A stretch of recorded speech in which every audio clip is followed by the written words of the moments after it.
Bom dia, boa tarde, boa noite, como que vocês estão? Estão passando bem a quarentena?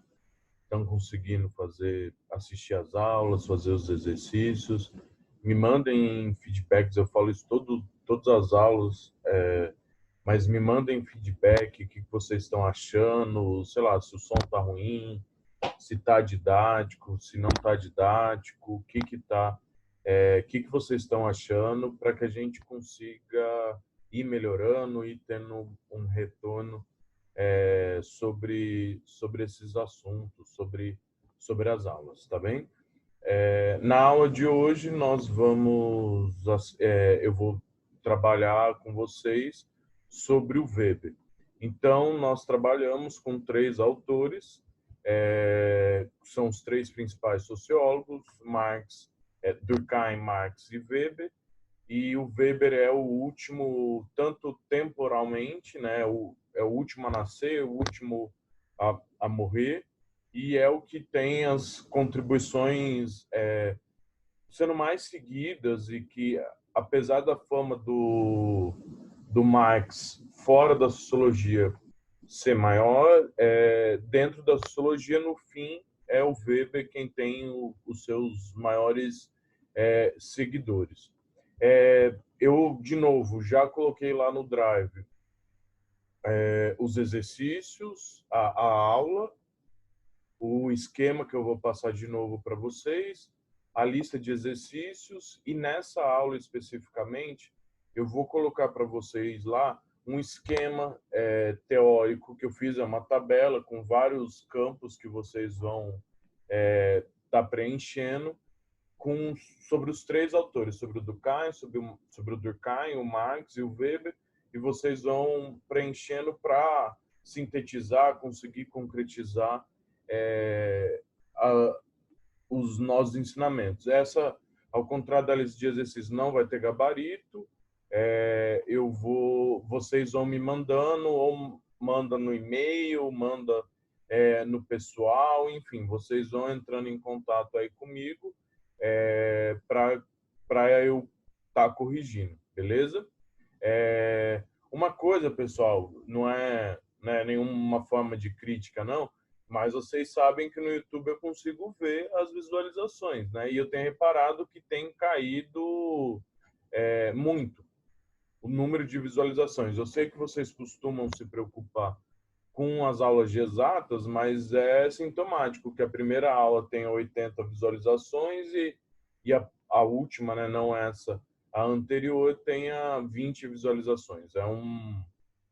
É sintomático, então é importante que vocês vão prestando atenção, vão assistindo às aulas, tirando a dúvida, porque principalmente nesse ano que o vestibular vai ser provavelmente diferente, se ele acontecer, sociologia, interpretação de texto é bem importante e eu gostaria que vocês dedicassem uma atenção à disciplina, ok?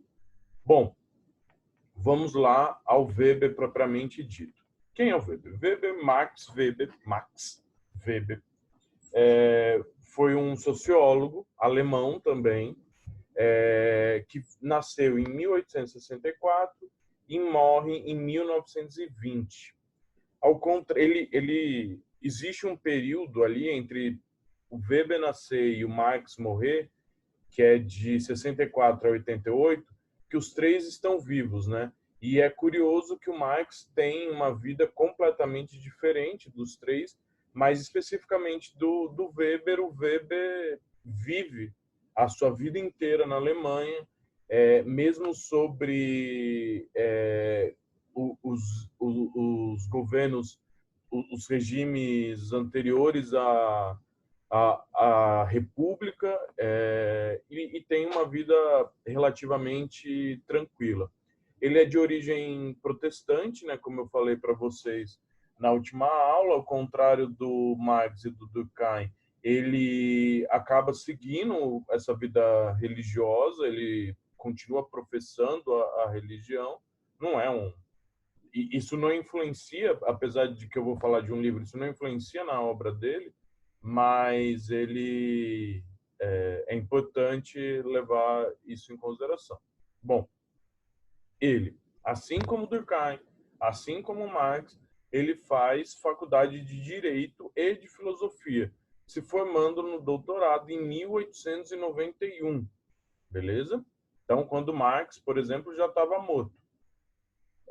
Só que, e aí ele começa uma produção, ele se torna professor, eu não vou lembrar exatamente o nome da universidade que ele dá aula, mas ele se torna professor e ele tem uma primeira produção importante já nesses anos aí, depois de 1891.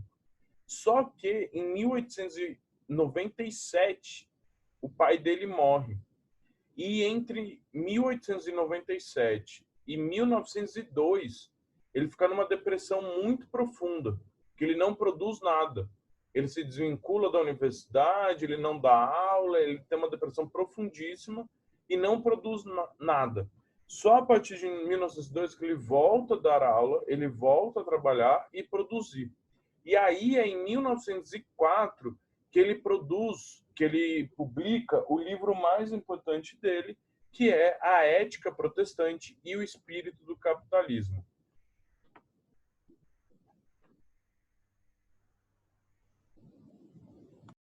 Eu dei uma pausadinha aqui para pegar o livro. Esse é o livro, A Ética Protestante e o Espírito do Capitalismo. Nos slides, eu tenho aí uma fotinho dele.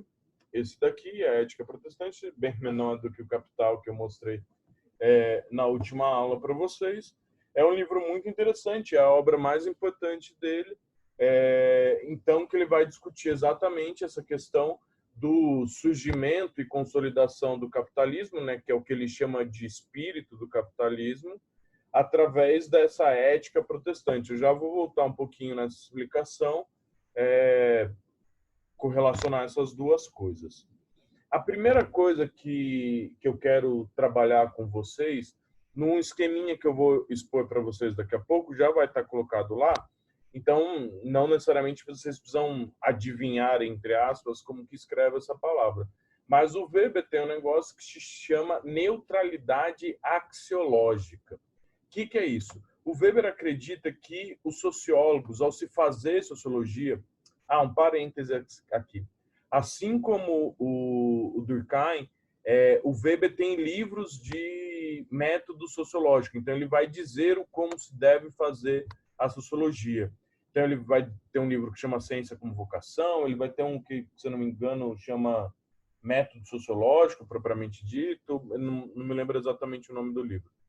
Mas ele vai se preocupar, então, a dizer o método sociológico. E por isso que o Weber é tão importante até os dias de hoje. É quem tem, dentro dos três, é o que tem um método de fazer sociologia mais refinado, mais completo, muito mais do que o Marx e melhor do que o Durkheim. Bem, e ele desenvolve isso que ele chama de neutralidade axiológica. O que é essa neutralidade axiológica? Axiológico vem de axioma. Axioma é uma palavra difícil para dizer princípio.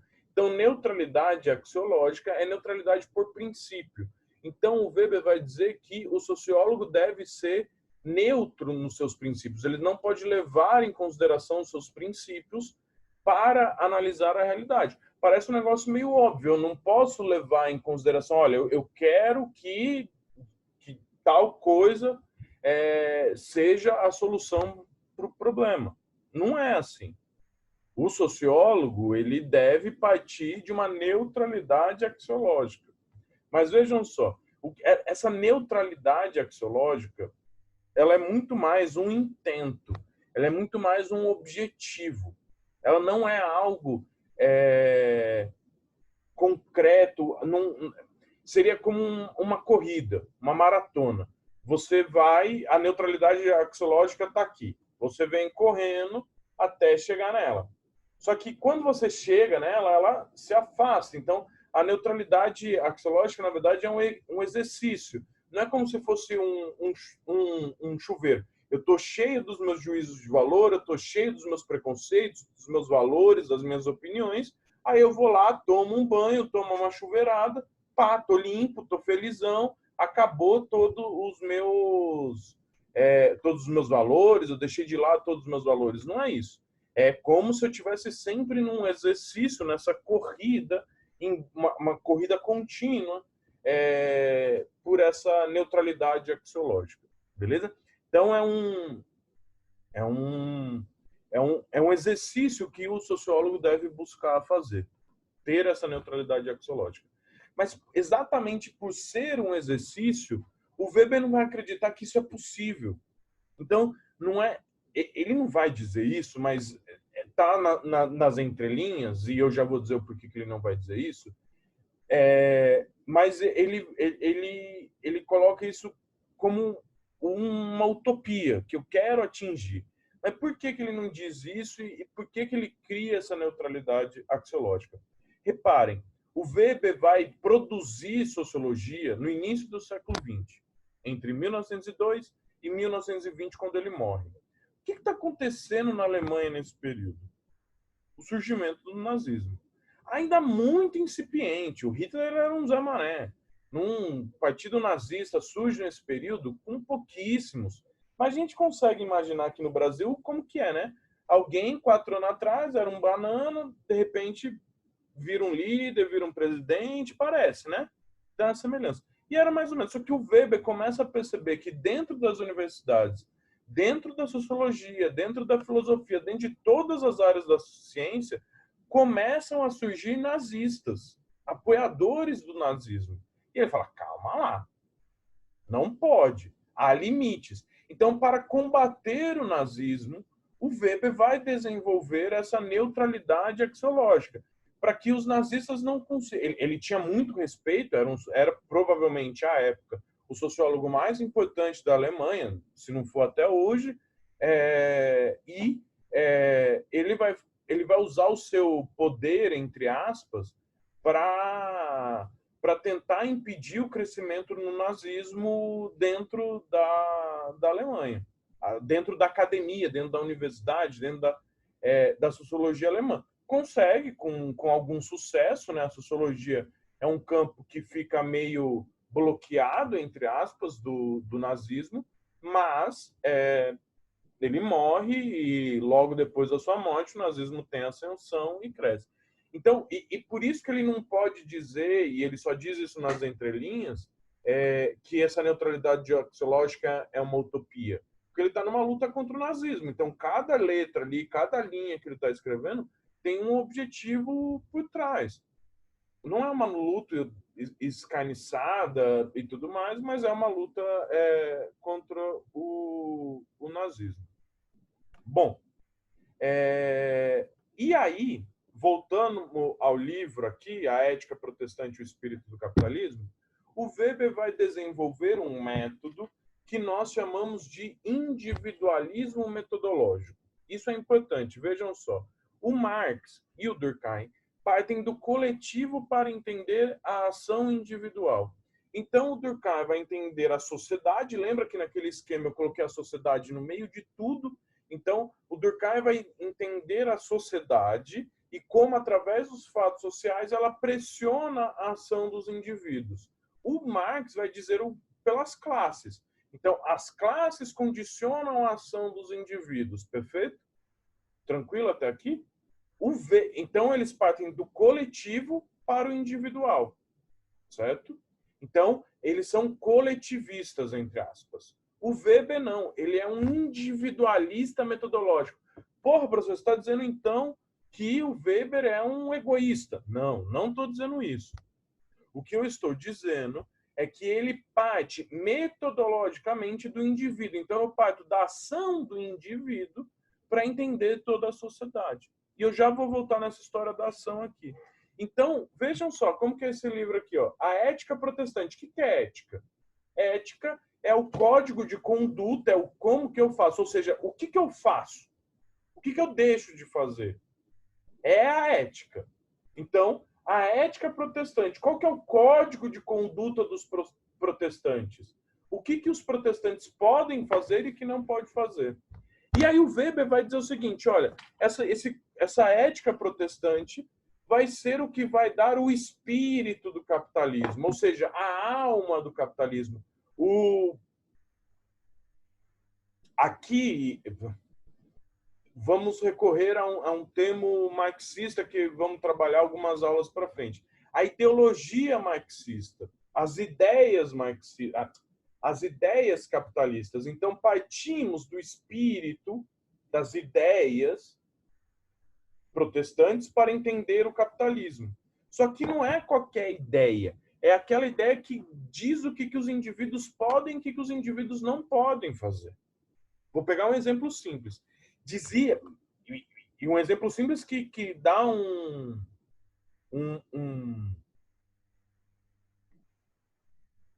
mostra que o Weber, em alguma coisa, ele estava certo no que ele estava dizendo. Vamos lá. A Igreja Católica dizia que enriquecer... melhor dizendo, vou reformular a frase. Vamos lá. A Igreja Católica dizia que a usura era pecado. Quem aqui é católico, protestante, sabe que a usura hoje em dia é ser mão de vaca, num sovina, pão duro, né? Só que nos séculos atrás, 500, 600 anos atrás, usura era simplesmente eu guardar dinheiro. Então, pecado era enriquecer. O simples ato de eu enriquecer já significava que eu não ia para o céu. Lembra daquela frase da Bíblia, né? É mais fácil que um camelo passar por um buraco de uma agulha do que um rico entrar no céu. Correto? Agora, vejam. Isso, num período feudal, onde existia um rico para uma infinidade magistral de servos pobres, tudo bem. Agora, no capitalismo, quando o sonho do enriquecer é uma necessidade para que o capitalismo funcione, não dá. Então, você vai ter uma mudança. Lá na Reforma Protestante, que aconteceu em 1518, com Lutero, Calvino, baralá, o que eles falaram? Entre outras coisas, entre muitas outras coisas, o que eles falaram? O que eles protestaram contra a Igreja Católica? Porque essa história aí de que enriquecer é pecado está completamente errado. Agora, enriquecer não é só pecado, não só não é pecado, como é glorificado. A teologia da prosperidade é a ideia de que quanto mais eu trabalhar, quanto mais eu enriquecer, mais eu vou estar seguindo os desígnios de Deus. A ética protestante, o espírito do capitalismo. A teologia da prosperidade, que faz parte da ética protestante, está completamente combinada com a ideologia, com as ideias capitalistas. Ok? Então, é isso que diz esse individualismo metodológico. Vejam, eu poder ou não enriquecer faz parte da ética. Só que isso é completamente ligado ao capitalismo. Se eu não puder enriquecer, o capitalismo não vai dar certo, cara. Não vai, simples assim. Beleza? Então, a minha ação individual influencia no capitalismo como um todo. Tranquilo? Beleza? Bom, então, neutralidade axiológica é a base do pensamento weberiano. E o individualismo metodológico é aquilo que vai dar a substância, que vai dar o como fazer sociologia para o Weber. Tranquilo? E aí vemos o principal... vejam, eu vou falar de um conceito daqui a pouco. O tipo ideal, que é o que eu vou falar agora, é uma ferramenta teórica. O Weber desenvolve uma ferramenta teórica para demonstrar o como que ele quer compreender a sociologia, como que ele quer compreender a sociedade. Através do quê? Através do tipo ideal. O tipo ideal para o Weber é, de novo, uma ferramenta teórica que eu utilizo para entender a sociedade. Então, o que é esse tipo ideal? Eu defino alguma coisa idealmente.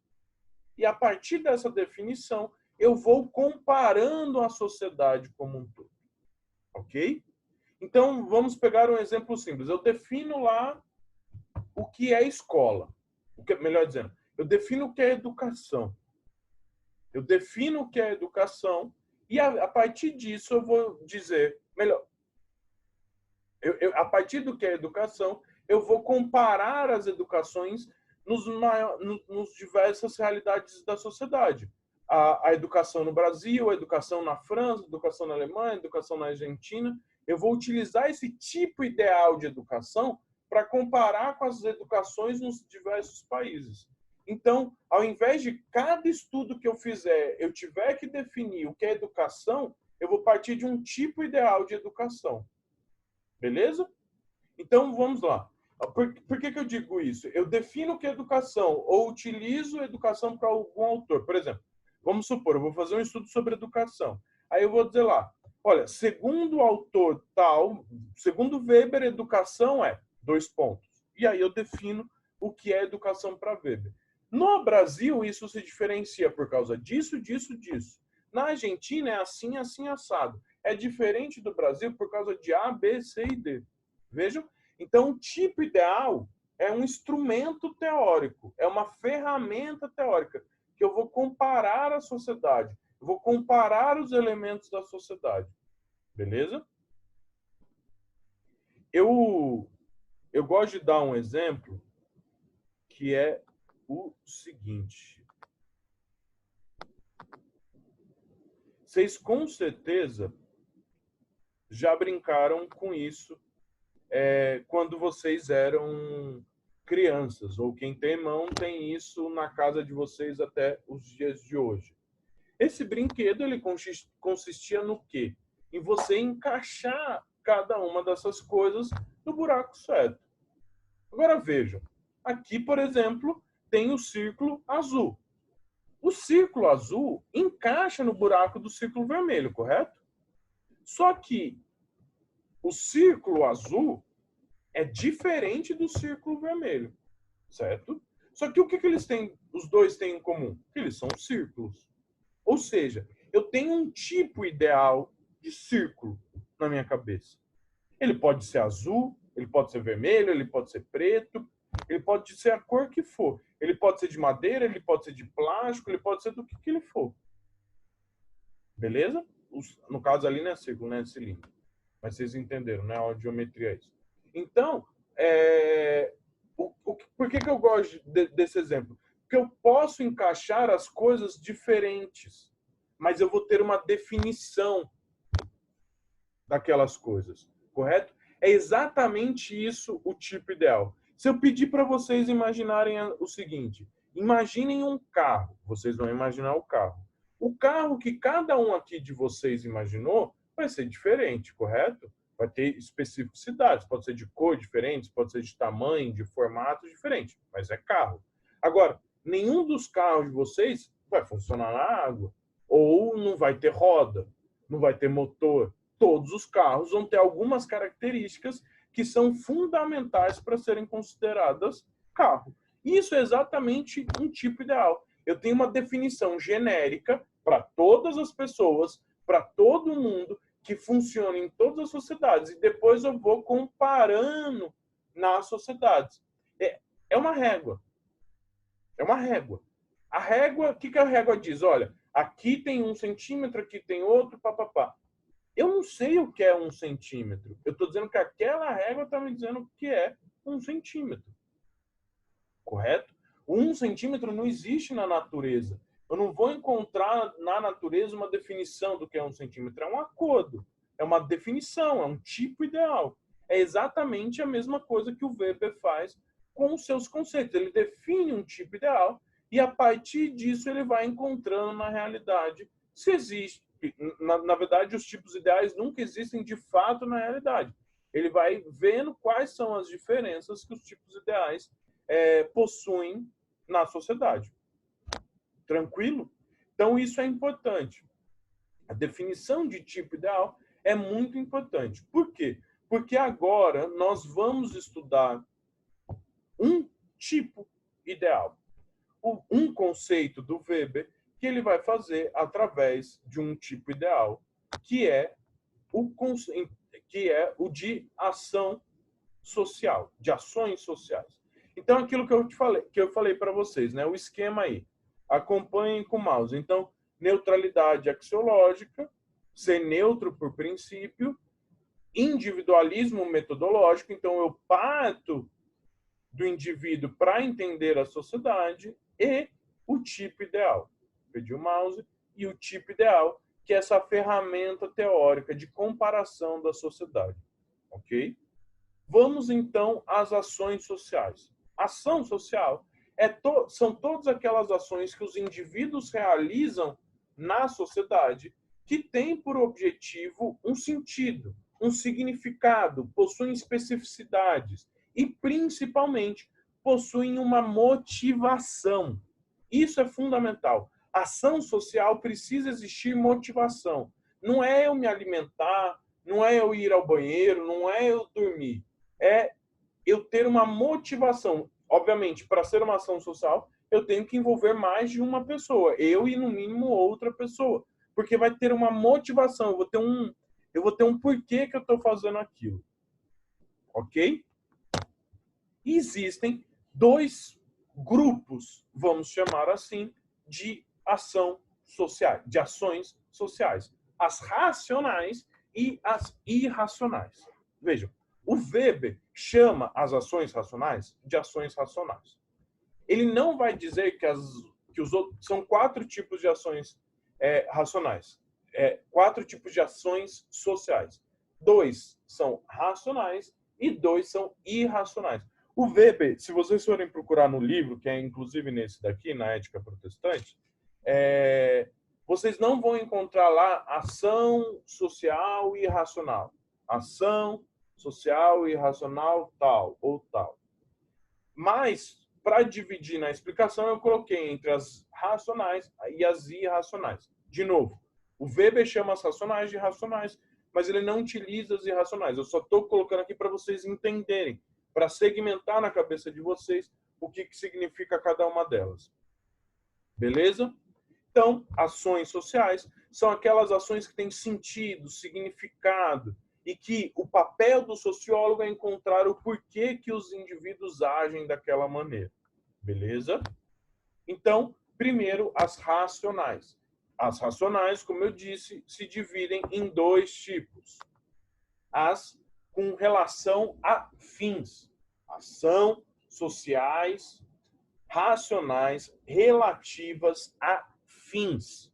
O que são essas relações relativas a fins? Eu tenho um objetivo, eu tenho um intento, eu tenho um fim, eu quero atingir aquele objetivo. Beleza? Por exemplo, eu quero... antes do exemplo aqui. Ela é racional, ou seja, eu calculo aquilo na minha mente, eu executo naquela minha mente. Olha, eu quero atingir esse objetivo. Se eu quero atingir esse objetivo, eu preciso fazer isso, isso, isso, isso. Beleza? Então, ela tem uma racionalidade por trás. Eu executo aquilo na minha mente antes de fazer aquilo. Ótimo. 2 exemplos. Primeiro exemplo, vocês, vestibulandos. O couro comendo lá fora, pandemia, preguiça, sono, vontade de namorar, sextou, final de semana, tudo impede que vocês estudam. Ou melhor, tudo dificulta que vocês estudam. Mas mesmo assim vocês estão lá firme e forte estudando. Por quê? Porque vocês têm um objetivo, passar no vestibular, certo? Então vocês têm um fim. Vai ser difícil, vai ser penoso e tudo mais. Agora, o que eu quero? Qual que é o meu objetivo? O fim, o objetivo, passar no vestibular. Então, é uma ação social racional relativa a fins, porque eu estou ligado a um objetivo. Beleza? Tranquilo? Segundo exemplo. Vamos supor o seguinte. Um cara, um investidor com bastante dinheiro, ele lá, crise, pandemia, petróleo foi lá embaixo, todas as bolsas caíram, empresas desvalorizaram e tal. Só que ele é super nacionalista. Brasileiro, Brasil ame ou deixo, Brasil acima de todos, blá, blá, blá, essas coisas todas. A primeira coisa que fez lá, caiu ações das bolsas, das empresas que ele tinha investido. O que ele fez? Ele foi lá e comprou dólares, certo? Por quê? Porque ele agiu relativo a fins. Foda-se o Brasil. Foda-se as empresas brasileiras. Eu não tô nem aí. Eu tô pensando no meu dinheiro, no meu lucro. Eu vou comprar dólar. Por quê? Porque o dólar não desvaloriza. O dólar não cai. Muito pelo contrário. Ele só tem valorizado com a crise da pandemia. Ok? Então, ação social relativas a fins. O meu objetivo, ganhar dinheiro. Certo? Tranquilo? Segundo, a relativa a valores. É exatamente o contrário desse exemplo. Não é o objetivo que importa, mas é eu seguir o meu valor, é eu seguir o que eu acredito, ok? A minha crença, beleza? Então eu ajo, eu vou agir racionalmente, ou seja, eu vou pensar na minha cabeça, vou executar aquilo na minha mente e vou agir segundo os meus valores, segundo o que eu acredito. Beleza? Tranquilo? De novo, 2 exemplos. Primeiro, um exemplo pessoal. Existe um negócio que se chama BDSI, que é boicote ao sionismo, blá, blá, blá. Não me lembro exatamente o que significa a sigla. Não me importa. O que significa é que esse boicote o boicote contra todos os produtos que mandem dinheiro para o Estado de Israel. A partir de uma leitura de que o Estado de Israel é um Estado opressor que vitimiza a população palestina, essas pessoas boicotam todos os produtos que mandam dinheiro para o Exército de Israel, para o Estado e para o Exército de Israel. É muita empresa, mas é o boicote a essas empresas. É nível Nike, Apple, Timberland, blá, blá. Todas as grandes empresas americanas e israelenses mandam dinheiro para o Estado de Israel. E existe esse boicote para enfraquecer financeiramente o Estado israelense e diminuir o seu poderio militar contra a população palestina. Ou seja, porra, às vezes é mais difícil. Eu queria comprar um tênis da Nike. Não vou comprar porque eu sigo o BDSI. Ok? Tranquilo? Ótimo. Segundo exemplo, um exemplo mais concreto, um que a gente consegue entender. Vocês já devem ter ouvido falar nos Adventistas de Sétimo Dia, que é uma religião que guarda o sétimo dia. Então, de sexta-feira, 6 horas da tarde, exatamente agora quando eu estou gravando essa aula, até o amanhecer do domingo, eles não podem fazer nada produtivamente, não saem, não trabalham, nada. Só ficam em casa, se alimentam, descansam, guardam o sétimo dia, Adventista sétimo dia. Todas as religiões faziam isso. O judaísmo fazia isso, o cristianismo fazia isso. Isso foi se perdendo, mas era uma tradição comum. Os adventistas de sétimo dia ainda guardam o sétimo dia. Beleza? Agora pense o seguinte, eu sou um dono de uma padaria e sou adventista de sétimo dia. Eu sei que se eu não abrir a padaria no sábado, eu vou perder dinheiro. Só que eu prefiro seguir os meus valores, seguir guardando o sábado, o sétimo dia, que eu prefiro seguir isso do que ganhar dinheiro. Então, o que é mais importante aqui? Seguir os meus valores. Reparem, é racional. Eu sei que eu estou perdendo dinheiro, mas eu prefiro seguir os meus valores. Ok? Então, por isso que é uma ação social, racional, relativa a valores. Eu sigo o meu valor, mesmo sabendo que eu vou perder dinheiro. Beleza? Tranquilo até aqui? O segundo grupo é as ações irracionais. Ok? Lembrando que o Weber não usa propriamente esse nome, mas são ações que não são planejadas. Ou se são planejadas, a conta está meio torta, porque não fecha, não encaixa. Beleza? Então, ações racionais também se dividem em outros dois tipos. Primeiro, as afetivas, ou seja, aquelas que eu me deixo levar pelas minhas emoções, pelos meus afetos, amor, ódio, alegria, tristeza, paixão, qualquer coisa eu me deixo levar por esses sentimentos. Vejam, não é racional. Eu não estou racionalizando aquilo. Eu estou me deixando levar pelos meus instintos, pelos meus sentimentos. Ok? Tranquilo? Um exemplo que eu adoro dar é briga de torcida. Vamos lá. De um lado, Guarani e Ponte. Guarani, numa desgraça, Série C e a porra toda. Não ganha um título há 1000 anos. De outro lado, Ponte Preta, que nunca ganhou um título, vai na Série A, cai, pá, mas nunca ganhou um título. É um dos clássicos mais violentos do mundo, no sentido que tem mais briga entre as torcidas. Ponte e Guarani. Depois da briga desses dois, alguém ganhou alguma coisa com isso? O Guarani saiu dessa desgraça? Não. A Ponte ganhou algum título? Não. E aí? Quem ganhou com isso? Ninguém. Mas os torcedores foram lá e brigaram. Por quê? Porque eles estão se deixando levar por essa rivalidade, por esse ódio ao adversário. Ninguém em sã consciência vai falar, porra, vou brigar porque aí eu vou ganhar alguma coisa. Não.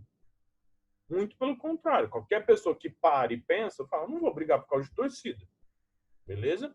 Então, é uma ação social, envolve mais de uma pessoa, é irracional e eu me deixo levar pela minha afetividade, pelo meu ódio. Beleza? Tranquilo? Um parêntese.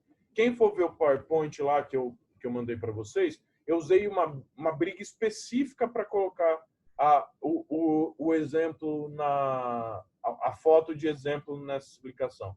É uma briga entre Atlético Paranaense e Vasco. Aí vocês poderiam falar, que porra que tem a ver Atlético Paranaense e Vasco? Pois é, o Vasco é o primeiro grande time brasileiro a ter atletas negros e defendeu isso fortemente.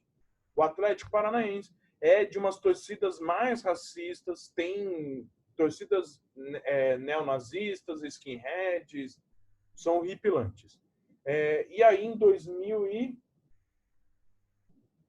ou 2012, teve um jogo entre eles que eles foram para brigar. Sei lá, eu estava assistindo esse jogo, aos 17 minutos do segundo tempo, nada estava acontecendo, eles foram lá e desceram o couro. Por quê? Porque tinha ali um conflito entre um time historicamente ligado ao movimento negro e um time com uma torcida grande, com um forte pé neonazista. Aí é uma ação social afetiva? Não. Porque tem uma motivação ali, tem uma motivação política por trás daquilo ali. De valor. Mas é racional o que está acontecendo ali. Pode dar errado, tudo bem, a briga, podemos discutir, mas tem ali, não é uma ação irracional. Não se deixa levar pelas suas emoções. Um pouco, mas não se deixa levar. Isso é bom para a gente entender uma questão disso. Nenhuma ação social vai ser completamente afins a valores, afetiva, ela sempre vai ter um pouquinho de cada. Esse é o papel do tipo ideal. Eu vou dizer o que prevalece. Beleza? Então, quais são as características que prevalecem? Afetiva. Então, eu vou comparando. Eu estou tentando procurar alguma coisa aqui, mas tá difícil. Alguma coisa que esteja perto de mim aqui, para a gente usar de exemplo. Mas, enfim, vocês entendam isso, que o tipo ideal existe enquanto conceito, e aí depois eu vou comparar com a realidade que de fato existe ou não. Ok? E, por fim, a tradicional. É aquela que eu faço sem muito pensar o porquê que eu executo aquilo. Eu simplesmente vou fazendo. Ok? Enfim, é a ação tradicional. E aí, é aquela que eu sigo os meus hábitos, os meus costumes. Eu não entendo muito o porquê que eu faço aquilo. Eu simplesmente vou fazendo aquilo sem refletir. Eu vou buscando uma tradição. Então, por que tal rei é rei? Não sei, porque o vô dele era para o bisneto, qualquer coisa. São ações tradicionais. Eu não sei muito bem o porquê, beleza? É muito ligado à religião, à cultura, aos hábitos. Um bom exemplo são os terroristas, os homens bombas. E aqui eu dei um exemplo muito específico que está no PowerPoint dessa aula. Os homens bombas terroristas islâmicos. Por que isso? Porque vejam só, quando eles se matam, porque um terrorista, um homem-bomba ali, ele está se matando, ele está se dedicando a uma causa maior, o que eu poderia falar que é de valores, correto? Mas ele remete a exemplos, a uma tradição. Então, o tio dele fez isso, o vô dele fez isso, várias pessoas próximas dele fizeram isso. Por quê? Porque a pessoa que se dedica à causa vai ter uma vida, uma recompensa no paraíso. Mas vejam só, ele não sabe se isso é verdade. Essa recompensa é uma promessa, ok? Então, como que fica essa situação?